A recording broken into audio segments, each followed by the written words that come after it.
আমি আমার পূর্বপুরুষের কথা বলছি। তার করতলে পলিমাটির সৌরভ ছিল, তার পিঠে রক্ত জবার মতো ক্ষত ছিল। তিনি অতিক্রান্ত পাহাড়ের কথা বলতেন, অরণ্য এবং সাপদের কথা বলতেন, পতিত জমি আবাদের কথা বলতেন। তিনি কবি এবং কবিতার কথা বলতেন। জিহ্বায় উচ্চারিত প্রতিটি সত্য শব্দ কবিতা, কর্ষিত জমির প্রতিটি শস্যদানা কবিতা। যে কবিতা শুনতে জানে না সে ঝড়ের আর্তনাদ শুনবে, যে কবিতা শুনতে জানে না সে দিগন্তের অধিকার থেকে বঞ্চিত হবে। যে কবিতা শুনতে জানে না সে আজন্মকৃত দাস থেকে যাবে।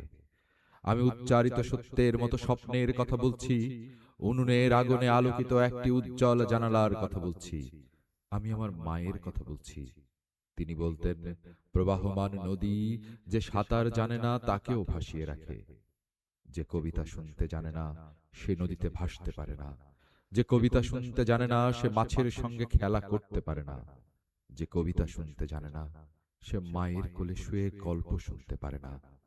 আমি কিংবদন্তির কথা বলছি। আমি আমার পূর্বপুরুষের কথা বলছি।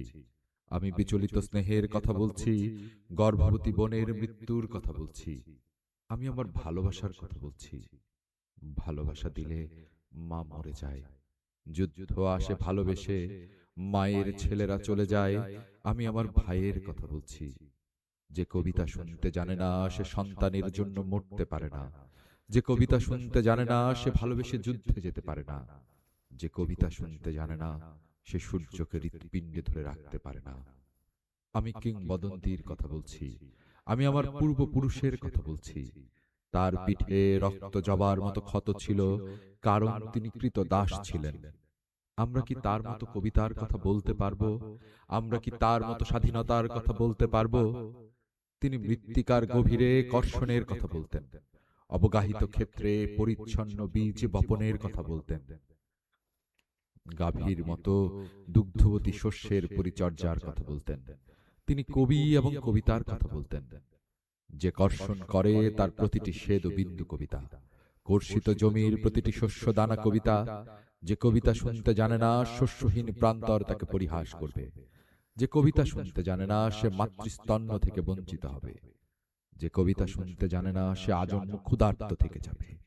যখন প্রবঞ্চক ভূস্বামীর প্রচণ্ড দাবদাহ আমাদের শস্যকে বিপর্যস্ত করল, তখন আমরা শ্রাবণের মেঘের মতো যূথবদ্ধ হলাম। বর্ষণের স্নিগ্ধ প্রলেপে মৃত মৃত্তিকাকে সঞ্জীবিত করলাম। বারিসিক্ত ভূমিতে পরিচ্ছন্ন বীজ বপন করলাম। সুগঠিত শ্বেদবিন্দুর মতো শস্যের সৌকর্য অবলোকন করলাম এবং এক অবিশ্বাস্য আঘ্রাণ আনিশ্বাস গ্রহণ করলাম। তখন বিষ সর্পপ্রভুগণ অন্ধকার গহ্বরে প্রবেশ করল এবং আমরা ঘন সন্নিবিষ্ট তাম্রলিপির মতো রৌদ্র লোকে উদ্ভাসিত হলাম। তখন আমরা সমবেত কণ্ঠে কবিতাকে ধারণ করলাম। দিগন্ত বিদীর্ণ করা বজ্রের উদ্ভাসন কবিতা, রক্ত জবার মতো প্রতিরোধের উচ্চারণ কবিতা। যে কবিতা শুনতে জানে না পরভৃতের গ্লানি তাকে ভুলণ্ডিত করবে। যে কবিতা শুনতে জানে না অভ্যুত্থানের জলোচ্ছ্বাস তাকে নতজানু করবে। যে কবিতা শুনতে জানে না পলিমাটির সৌরভ তাকে পরিত্যাগ করবে। আমি কিংবদন্তির কথা বলছি। আমি আমার পূর্বপুরুষের কথা বলছি। তিনি স্বপ্নের মতো সত্য ভাষণের কথা বলতেন, সুপ্রাচীন সঙ্গীতের আশ্চর্য ব্যাপ্তির কথা বলতেন। তিনি কবি এবং কবিতার কথা বলতেন। যখন কবিকে হত্যা করা হলো, তখন আমরা নদী এবং সমুদ্রের মোহনার মতো সৌভ্রত্রে সম্মিলিত হলাম। প্রজ্বলিত সূর্যের মতো অগ্নিগর্ভ হলাম। ক্ষিপ্র গতি বিদ্যুতের মতো ত্রিভুবন পরিভ্রমণ করলাম এবং হিংস্র ঘাতক নতজানু হয়ে কবিতার কাছে প্রাণ ভিক্ষা চাইল। তখন আমরা দুঃখকে ক্রোধ এবং ক্রোধকে আনন্দিত করলাম। নদী এবং সমুদ্রে মোহনার মতো সম্মিলিত কণ্ঠস্বরী কবিতা, অবদমিত ক্রোধের আনন্দিত উচ্চারণ কবিতা। যে কবিতা শুনতে জানে না সে তরঙ্গের সৌহার্দ্য থেকে বঞ্চিত হবে। যে কবিতা শুনতে জানে না নিঃসঙ্গ বিষাদ তাকে অভিশপ্ত করবে। যে কবিতা শুনতে জানে না সে মূক ও বধির থেকে যাবে। আমি কিংবদন্তির কথা বলছি। আমি আমার পূর্বপুরুষের কথা বলছি। তার পিঠে রক্ত জবার মতো ক্ষত ছিল। আমি একগুচ্ছ রক্ত জবার কথা বলছি। আমি জলোচ্ছ্বাসের মতো অভ্যুত্থানের কথা বলছি। উৎক্ষিপ্ত নক্ষত্রের মতো কমলের চোখের কথা বলছি।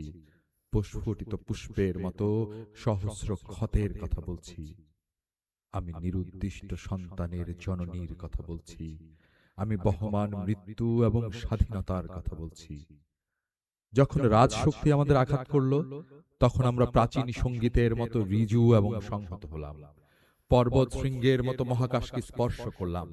দিক চক্রবালের মতো দীর্ঘ থেকে দীর্ঘতর হলাম এবং শ্বেত সন্ত্রাসকে সমলে উৎপাটিত করলাম। তখন আমরা নক্ষত্রে পুঞ্জের মতো উজ্জ্বল এবং প্রশান্ত হলাম। উৎক্ষিপ্ত নক্ষত্রের প্রস্ফুটিত ক্ষতচিহ্ন কবিতা, স্ফুর্দিত মধ্যাহ্নের আলোকিত উন্মোচনী কবিতা। যে কবিতা শুনতে জানে না, সে নীলিমাকে স্পর্শ করতে পারে না। যে কবিতা শুনতে জানে না, সে মধ্যাহ্নের প্রত্যয়ে প্রদীপ্ত হতে পারে না। যে কবিতা শুনতে জানে না, সে সন্ত্রাসের প্রতিহত করতে পারে না। আমি কিংবদন্তির কথা বলছি।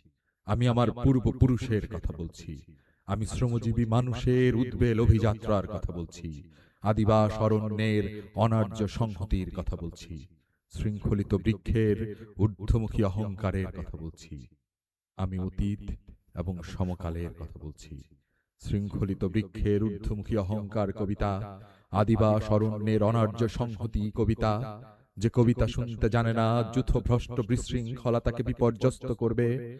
যে কবিতা শুনতে জানে না, বিভ্রান্ত অবক্ষয় তাকে দৃষ্টিহীন করবে।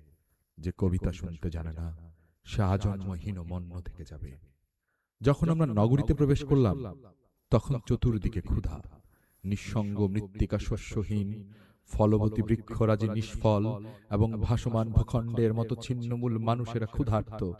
যখন আমরা নগরীতে প্রবেশ করলাম, তখন আদি গন্ত বিশৃঙ্খলা। নিরুদ্দিষ্ট সন্তানের জননী শোক সন্তপ্ত দীর্ঘদেহ পুত্রগণ বিভ্রান্ত এবং রক্তবর্ণ কমলের মতো বিস্ফোরিত নেত্রদৃষ্টিহীন।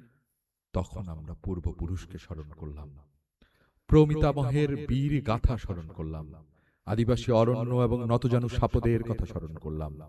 তখন আমরা পর্বতের মতো অবিচল এবং ধ্রুব নক্ষত্রের মতো স্থির লক্ষ্য হলাম। আমি কিংবদন্তির কথা বলছি। আমি আমার পূর্বপুরুষের কথা বলছি। আমি স্থির লক্ষ্য মানুষের সশস্ত্র অভ্যুত্থানের কথা বলছি। শ্রেণীযুদ্ধের অলিন্দে ইতিহাসের বিচরণের কথা বলছি। আমি ইতিহাস এবং স্বপ্নের কথা বলছি। স্বপ্নের মতো সত্য ভাষণ ইতিহাস, ইতিহাসের আনন্দিত অভিজ্ঞানী কবিতা। যে বিনিদ্র সে স্বপ্ন দেখতে পারে না, যে অসুখী সে কবিতা লিখতে পারে না। যে উদ্গত অঙ্কুরের মতো আনন্দিত সে কবি। যে সত্যের মতো স্বপ্ন ভাবি সেই কবি। যখন মানুষ মানুষকে ভালোবাসবে, তখন প্রত্যেকেই কবি। আমি কিংবদন্তির কথা বলছি। আমি আমার পূর্বপুরুষের কথা বলছি।